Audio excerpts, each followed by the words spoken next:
बिस्मिल्लाहिर्रहमानिर्रहीम अस्सलामुअलैकुम। Welcome back to my channel. उम्मीद है आप सब खैर वाफियत से होंगे, मज़े में होंगे अल्हम्दुलिल्लाह। ये थी वेंसडे नाइट की और क्लीनिंग कर ली थी मैंने। और ये है जनाब थर्सडे मॉर्निंग, यानी कि आफ्टरनून, दोपहर का टाइम है। ये दोपहर का खाना बन रहा है। बच्चे स्कूल गए हुए थे, तकरीबन कोई 12 बजे का टाइम था। और मैं आज सोच रही थी कि क्या बनाऊं, या तो चने चावल बना लेती हूँ या फिर फ़िश रखी हुई थी मैरिनेट करके। जो लास्ट टाइम मैंने आपके साथ फ़िश रेसिपी शेयर की थी, वो फ़िश हाफ़ मैंने मैरिनेट करके रख ली थी और हाफ़ उस दिन मैंने फ्राई कर ली थी। तो वो फिर मैंने हस्बैंड से कहा कि क्या बनाऊँ, तो कहते हैं चलिए आज फ़िश कर लेते हैं और फ्राइडे को फिर हम चने चावल बना लेंगे। तो मैंने कहा ठीक है। बर्तनों का ढेर लगा पड़ा है अल्हम्दुलिल्लाह। और ये देखें यहाँ पर जो लास्ट टाइम मैंने यूज़ किया था, वेरी फर्स्ट टाइम फ़िश के लिए यूज़ किया था, और ये फ़िश भी वही वाला है। और देखें कुछ भी इसके अंदर नहीं, बड़ा क्लीन या ये था। ज़ाहिर आपको पता है जो हल्दी वगैरह डाली होती है उसका शेड तो आना ही होता है ऑयल के अंदर, लेकिन यह है कि स्पाइसेस उतर के जले बिल्कुल नहीं थे इसके अंदर। और आज भी आप देखिएगा, हालांकि ये फ्रीज़ थी, डीफ्रोस्ट से मैंने कर लिया था। मैंने तकरीबन इसे 11 बजे निकाल के रख दिया था और तकरीबन 1:30 मैंने इसे करना शुरू किया था। हाफ़ डीफ्रोस्ट ये हो गई थी और फिर मैंने इसे 5-6 मिनट के लिए ओवन में डीफ्रोस्ट कर लिया था, ताकि इसके अंदर पानी ना रहे और अच्छे से ये कुक हो जाए। और इस सुबह बच्चों को सैंडविच बना के दिए थे, इनके गिल्स अंदर से निकल जाती हैं, वो मैंने वॉश कर ली थी। 3 काइंड्स के हैं वो, यानी कि सैंडविच शेप हैं, ग्रिल है और एक वेफर वाला है। तो 3 हैं वो, इसके वो निकल जाते हैं और वॉश हो जाते हैं। बर्तन भी धोएंगे अभी साथ साथ। रहमतें बरकतें बरकतों वाले ये जो हैं, बस एक चाय का कप पी लें ना, एक कप के बदले इतनी लाइन धोनी पड़ जाती है। और खाना खा रहे हैं तो माशाल्लाह फिर तो बरकत लगनी है। चलें जी, ये बरकतें हमें अल्लाह ताला इसी तरह नसीब करे, आमीन सुम्मा आमीन सबको। ये फ़िश बच्चों को बड़े लास्ट कोई रमज़ान से शौक़ चढ़ा हुआ था और अब ये मिल गई थी हमें बाज़ार में अचानक से। मैं और अम्मी जब गए थे तो फिर ले आए थे, 4 ली थी। तो जो छोटी 2 गोल्ड फ़िश थी वो तो जनाब तीसरे दिन मर गई बारी बारी, और ये 2 अभी हैं। तो इनको पहले बाल्टी में डाल के रखा था, उसमें ये नज़र नहीं आती थी। तो आज हस्बैंड ने इसको बड़ी 6 लीटर की बोतल में कन्वर्ट कर दिया है कि चलें नज़र तो आएंगी ना थोड़ी सी। मैं ग्लास बाउल ढूंढ रही थी कि मुझे कहीं से मिल जाए फ़िश वाला, लेकिन नेक्स्ट डे ही जो संडे को लाए हैं। और जनाब मंडे को मैं अम्मी की तरफ गई और ट्यूसडे मॉर्निंग को मुझे बैक का प्रॉब्लम हो गया, तो फिर मैं नहीं जा सकी। तो यहाँ पर ये दोपहर का टाइम है और अब फ़िश फ्राई हो रही है और मैं साथ साथ बर्तन धोऊँगी। नाश्ते के बर्तन मैंने रख दिए थे कि एक दफ़ा ही जब किचन में जाऊँगी तो मैं लेटी रही थी कि जब दोपहर का कुछ करूँगी ना तो साथ ही कर लूँगी, क्योंकि वो ज़्यादा खड़े रहने से और बैठने से फिर बहुत प्रॉब्लम होता है। तो ज़्यादा आजकल रेस्ट ही चल रही है। तो बस फिर मैं ना नाश्ते के बाद लेट गई थी और फिर जब मैं उठी और मुझे सिर्फ कोई 1.5-2 घंटे ही मैंने किचन में स्पेंड किए। और मैंने खाना बहुत मुश्किल से बैठ के खाया कि मेरी बस हो रही थी बैठ के, इतनी पेन से मेरे दर्द से टीसें निकल रही थी। तो ये बहुत अच्छी रेसिपी है, आप मेरी वो देखिएगा जो इसमें मैंने जो है आपके साथ फ़िश रेसिपी ये शेयर की है, बिल्कुल बाज़ार जैसी फ़िश। तो घर पे बनाएं और बाज़ार वाली फ़िश भूल जाएं। तो ये देखें बहुत अच्छी रेसिपी थी। इसके स्पाइसेस आज भी नहीं उतरे थे। हालांकि बाज़ का तो ऐसे होता है कि जब हम चीज़ों को फ्रीज़ करने के बाद फ्राई करते हैं तो एक तो ऑयल बहुत ज़्यादा बबलिंग करता है और फिर स्पाइसेस छूट जाते हैं, लेकिन इस तरह का कुछ भी नहीं हुआ। तो यहाँ पर बर्तन धुल रहे थे और साथ में बस मैंने फ़िश फ्राई कर ली थी। हस्बैंड से मैंने कहा था 1 या 2 रोटियाँ आप बाज़ार से 2 रोटियाँ ले आइएगा, ताकि अगर आप में से किसी ने साथ खानी हुई तो खा लें। क्योंकि लास्ट टाइम मैंने फ़िश बनाई थी तो बेटा कह रहा था मम्मा आपने रोटी नहीं बनाई, तो मैंने कहा नहीं। तो आज मैंने कहा कि 2 आप ले आइएगा, क्योंकि मुझे तो फ़िश के साथ रोटी खाना बहुत मुश्किल लगता है। कि ये हालांकि सिंगल कांटे वाली थी, लेकिन फिर भी आपको एहतियात करना पड़ता है।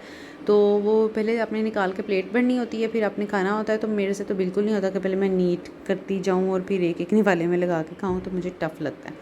तो ये देखें माशाल्लाह से हमारी हो गई है और कैसी क्रिस्टल क्लियर है, बिल्कुल भी वाइट पानी जैसी नहीं है। क्रिस्टल्स में ये देखें वाइट वाइट सॉफ्ट है, मॉइस्ट है, ड्राई नहीं है, ऑयली है और बाहर की लेयर बहुत क्रिस्पी है।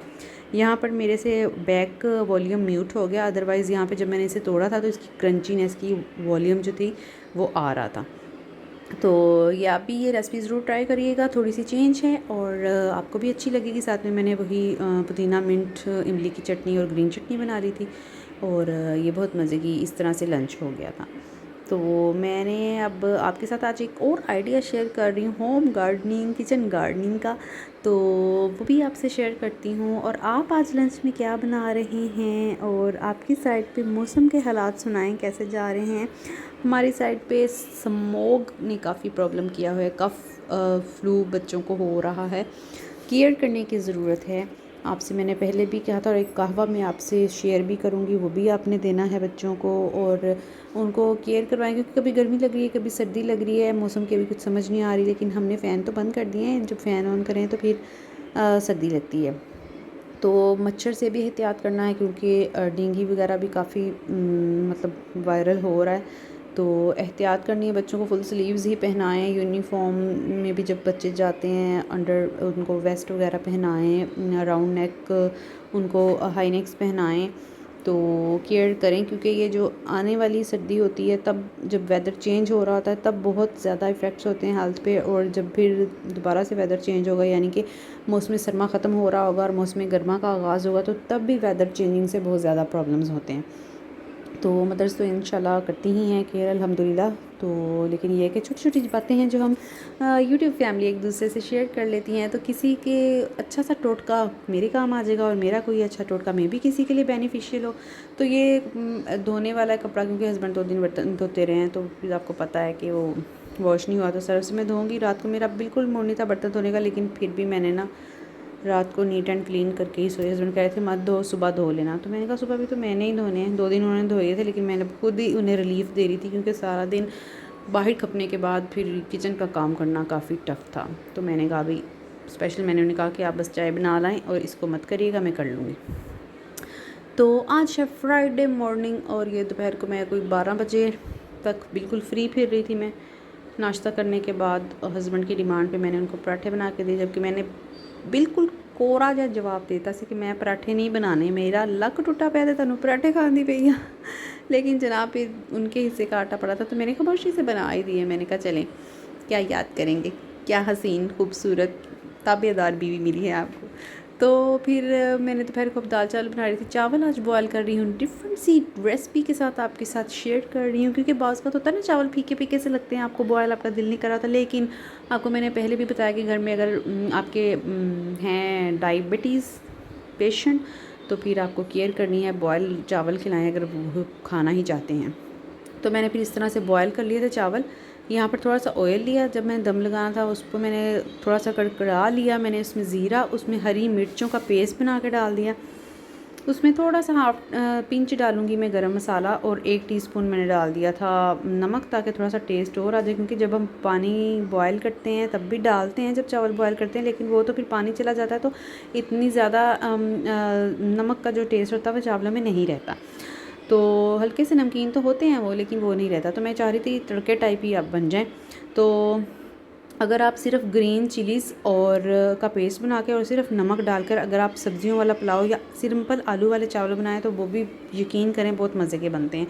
और वो भी ट्राई करिएगा, और इस तरीके से बॉयल चावल भी ट्राई करिएगा। तो ये मैंने इस तरह से करके ना 2-3-4 मिनट इसको भूना, और फिर दम जो बॉयल चावल थे वो इसमें डाल दूँगी। खड़े मसाले डाल दिए मैंने, और इसको अच्छी तरह से मिक्स करके ना फिर चावलों को, तो फिर मैंने दम लगा दिया था 5 से 7 मिनट का, और ये बहुत मज़े के बन गए थे। मेरी बेटी कह रही थी मम्मा आज आपने चावल कौन से बनाए हैं, बहुत मज़े लग रहे हैं, अकेले भी खाएं तो इतने अच्छे लग रहे हैं।